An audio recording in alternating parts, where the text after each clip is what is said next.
Hey, welcome back. Another day, another vlog. Good to have you back. Swivel him around a little bit. I don't want him to take focus. Hope you're well. I'm at a mate's house, waiting to go to Queensland after night shift. Done and dusted, and yeah, stuffed. Crashed on the plane. Usual first day after night shift, pretty much hammered. So yeah, had to run up to the post office to post my old iPhone 10. I'd sold that on eBay, so I had to get rid of that. The very nice customer had waited, I think, 2 weeks for me to get there, or about a week and a half for me to post it. So that's what I always feel bad about that with eBay, but I sort of try to put on there that I work away, so it's going to take a bit of time. So yeah, after night shift, done and dusted. So all good. Got the post office, posted that off. That's all tickety boo. So happy about that. Yeah, obviously didn't do any work this morning. I'm got to pack my bags and get ready. I'm backing up hard drives and all the usual stuff I do at the end of the swing. Do my backup, my time machine for my computer. I've got to do some workouts and backups. Running out of room in the 10 terabyte backup for all the archive videos. So I've got to work out a solution. I think I've got to get another, maybe, I think 6 or 8 terabyte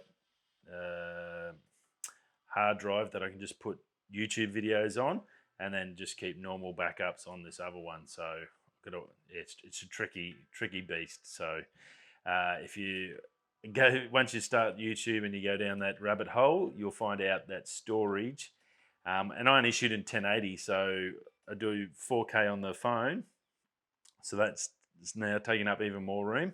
But yeah, generally 1080 for most of my videos that I've done in the past. On the M50, I'll shoot 1080, and I think that's fine. But once you compress it up to 4K, it'll come out a really nice picture. But storage is a crazy thing that you don't really understand until you start stockpiling hundreds and hundreds of videos. Because God forbid, if your YouTube site goes down, it crashes and you lose all your videos, if you don't have backups to put them back up, well then you've lost everything and you've got nothing. So just be aware of that. It's one of those ones you don't really, no one ever tells you about, but it's something that you've got to remember, that storage backups of your videos is a essential item. Now, I don't do another day, another vlog. I don't back these up. I guess my risk is, if I lose the channel, well, then I'm going to lose my whole another day, another vlog series. But I think it's because it's a tech show and it's news and stuff. It's probably got a limited timeline. So whereas my photo ones, they'll last forever and they always show off that beautiful spot, that location, that never changes. Tech news, after a while, you're not going to go back and watch my first show, I guess, on something that's 2 years old that's now defunct technology. So I guess that's the approach I take it. So I don't back them up, but I've still got nearly 10 terabyte of photo videos and all my other life stuff and just general life stuff that you have on your computer. So yeah, it's an interesting beast, and something, I guess, if you are thinking about getting into YouTube, that you need to be aware of. That you need to, I suggest, if you can get a good one, at least an 8 to 10 terabyte hard drive. That should last you at least the first couple of years until you sort of fill that up, depending on how much you're going to shoot and how you're going to shoot it. If you're going to shoot 4K, just be prepared that it'll probably half your time, because it does suck the data huge. Even photo files, keeping old photos. I've got 20,000 plus photos now, and yeah, that starts to take up a fair bit. Now I'm on the RP, the files are bigger, 30 megapixels, means bigger files. I think I've got the 1 gig pano, which I've actually I got done and printed for my best mate Greg. He's got it up on his wall for all his help he's had given me over the years. That's a 1 gig file, so that's just insane. So when you look at that sort of stuff, and that's just one photo, one panorama, 1 gigabyte of data, so just crazy. And it's only going to get bigger and better. You look at the R5, that's 50 megapixels, your A7R4, 50 megapixels. Then I think they're talking about this Canon might be an 85 megapixel, this new R1, so it's just getting crazy. So yeah, storage and data, your backups and your logistical stuff, that I guess is the stuff that keeps everything running and fluid and keeps you sane and happy and organised is something that probably doesn't get talked about as much. So just, yeah, thought I'd have a quick chat about that. Now, a couple of things you would have seen on the thumbnail, the Tesla Roadster. Wow, holy crap. That's now pretty much locked and loaded. You can pre-order that if you're a millionaire. Look, we're looking at a $66,000 US reservation cost. That's refundable, I'm pretty sure, but it's 66 grand US, so it's nearly 100,000 just to reserve it.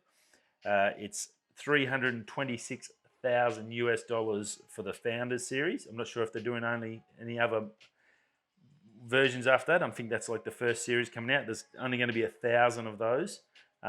This thing is just ridiculous. Fastest car on the planet by far. It's just insane. All-wheel drive. It's got 1,000 k's range, which is another just mind-blowing. As a fully electric car, the 1,000 k range, which is realistically double, like 2 weeks worth of driving. So you wouldn't have to charge it if you're just cruising around town and doing normal stuff under the speed limits. You'd probably be happy. You could easily go 2 weeks without charging this thing. It's that's insane. 1,000 kilometers in one charge. That's pretty darn cool. Some staggering figures are going to throw at you now, and this is if you're any mechanical sort of minded and into cars and stuff, this is probably going to blow your mind. I suggest you go to the Tesla site and reread it like I read it, and just go, "Holy crap, that's insane!" Look, first of all, it'll do 2.1 seconds to 100. Now, I think the previous other best, I've been in the GTR Black Series. That's 2.4 seconds. That's mind-numbingly fast. It's ridiculous. 2.1, another 0.3 of a seconds. That's the fastest. I don't think there's another car. I think there's maybe one now that's 1.9. I think there's rumors of a 1.9. But 2.1 seconds is just ridiculous. It doesn't get any sillier than that. It does an 8.8 second quarter mile. Now, I'm pretty sure in Australia, anything under 10 seconds, if you're going to go on the track and you're doing under sub 10 seconds, I think you need a roll bar. I think it was way in the territory, so I don't know how you go with your Tesla. But 8.8 seconds on a quarter mile. That's insane. We're talking people putting superchargers, blowers, and nitrous to get to 8.8 seconds. This thing, stock standard, straight out of the Tesla factory, 8.8 seconds. 19.88 seconds, that's below 20 seconds. 1, 2, 3, 4, 5, 6, 7, 8, 9, 10, 11, 12, 13, 14, 15, 16, 17, 18, 19, 20. In that time there, the Tesla Roadster can go from 0 to 400 kilometers an hour.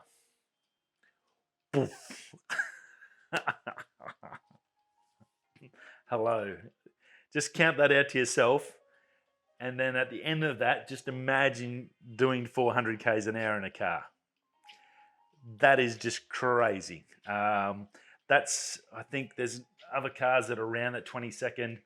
Your eggs, your konnesieggs, and stuff like that. You get, I think your Gera RS was the one that was like first one around 20 seconds for 400 k's an hour. Your Bugatti Chirons are 400. They're around the 20-second. A bit over 20 seconds. Below 20 seconds, this is 19.88 seconds to 400 k's an hour. Now, it does plus 400 k's an hour. They don't give a top speed. They just say it does more than 400. If you haven't shut your pants by the time you've got to plus 400, you're doing real well. Or if you haven't wrapped it around a pole. So that's insane. Just crazy. 4-seater as well. This is not a 2-seater. This is not a Porsche or a Chiron where you're buckled in. This is a 4-seater car that does 400 k's an hour. Wow. And the last one the last spec I think needs just an insane and explains probably 90% of these ridiculously crazy, awesome achievements. 10,000 Newton meters of torque. 10,000. Now, for an example, my new Touareg, my Touareg I've just bought, second hand, 2004. The V10 diesel, very famous engine, very limited edition they were, especially in Australia, it has ridiculous amounts of torque. This thing has 750 newton meters of torque, and they say it's a beast with 750 newton meters. Your Dodge Rams, your big F-150s, they're probably around the 600 meters of newton meters of torque, somewhere around there. Around the 6 to 700 is just pretty insane. Trucks, your on-highway trucks, they're probably pulling about 1,000 newton meters of torque, mainly because the gearboxes can't handle once they get past 1,000 newton meter torque. That's generally when your gearboxes start disintegrating. So it's electric, there's no gearbox, it's direct drive, you don't have those issues. 10,000 newton meters of torque. Just let that sink in. If you've got any understanding of torque, I know you're going to be impressed by that. Again, go to the Tesla site. This thing's now up and able. If you've got a cool, what's that, 326, let's call that about 500 Australian. If you've got a cool $500,000, you're looking to buy a house and you think, no, I don't need a house. I need a Tesla Roadster. I'm going to be the first one in Australia with a Tesla Roadster. Holy bundy, that is insane. What a car, Elon Musk. That is insane. So yeah, just ridiculous. It's hard to sort of get those figures in your head as a mechanic, working in ridiculous powered big diesel trucks and gear. This thing just blows everything out the door. It resets your clock on what's possible in a vehicle, and I guess it lets you know that, well, you know, petrol engines are dead. If this doesn't clearly tell you that the days of sports cars and petrol cars are over, I don't know what more could you want. I mean, the only thing different, the only thing that this thing lacks is that V10, V12 sound. But at doing 400 k's an hour in 20 seconds, I don't think you're going to have the stereo pumped up, and I don't think you're going to be concentrating on not dying than worrying about what the engine sounds like, because there's no engine sound. It's probably good because you'll be able to concentrate a bit more and you'll be able to hear what's going on underneath you. So yeah, very, very cool. Amazing stuff. Tesla just puts them at the forefront. They're why they're number one. They're the biggest car company on the planet. He's the richest man on the planet. And doing something like that just is like the icing on the cake. So great job. Now, we talked about the OnePlus event. It's on the 23rd, which is next Tuesday.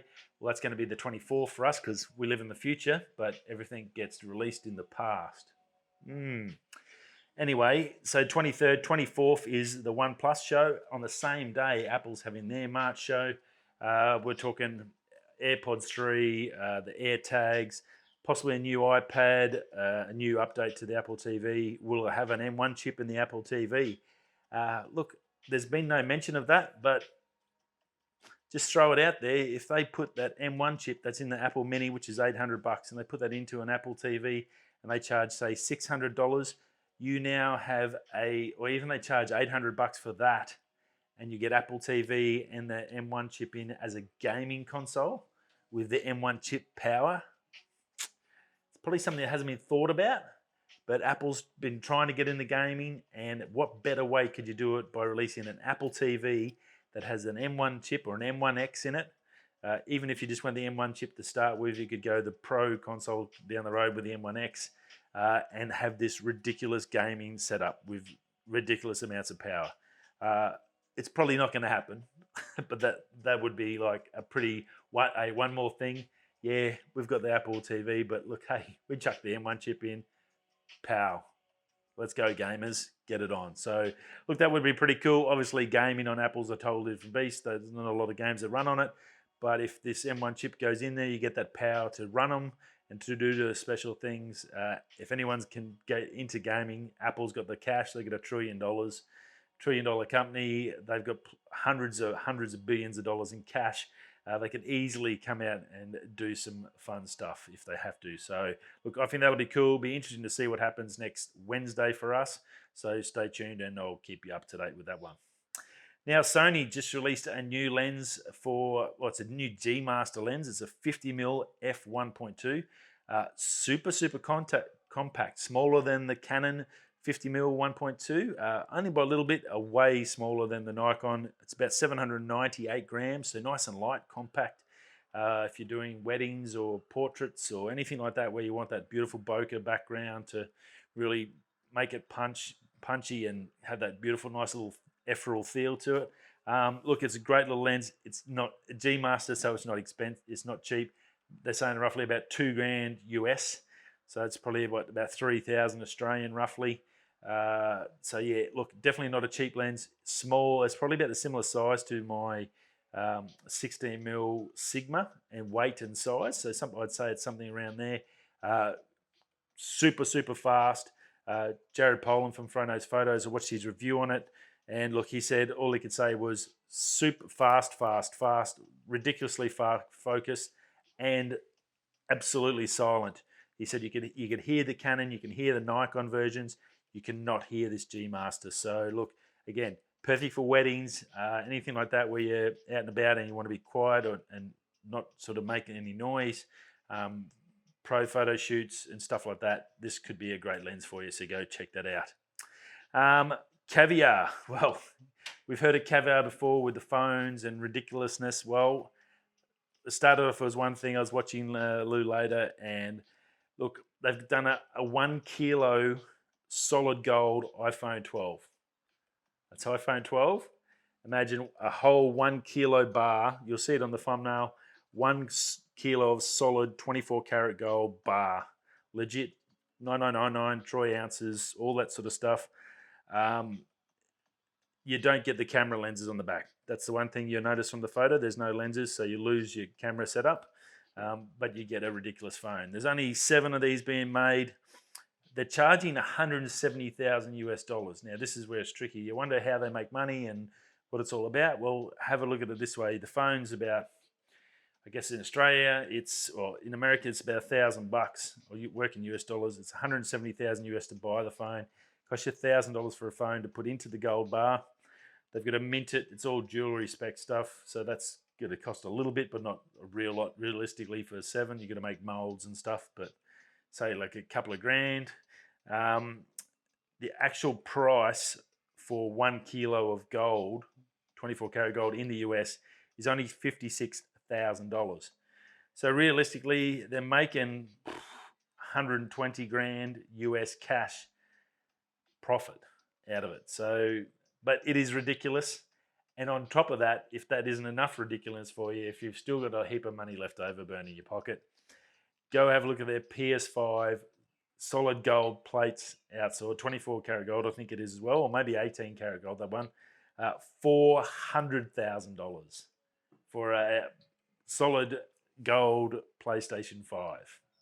Caviar, they do crazy stuff. It's funky, it's crazy, it's for the ultra rich, and these 2 items are no exception. You need to check it out. It's definitely worth a bit of fun to go check it out and have a look and see what excess is at its craziest. And then last but not least, back to a little bit of Tesla action. Elon Musk, never afraid to do some fun stuff. He's named himself the Tesla Techno King. And the CFO is now called the Master of Coin. So a good way to end the show. Techno King. And with that car, the Roadster, how could you blame him? Rightio, guys. I'll hopefully see you tomorrow. I might be traveling back. We'll see how it go. Might be a bit tricky, but I'll definitely see you Friday for the premiere of the new video. See you all soon.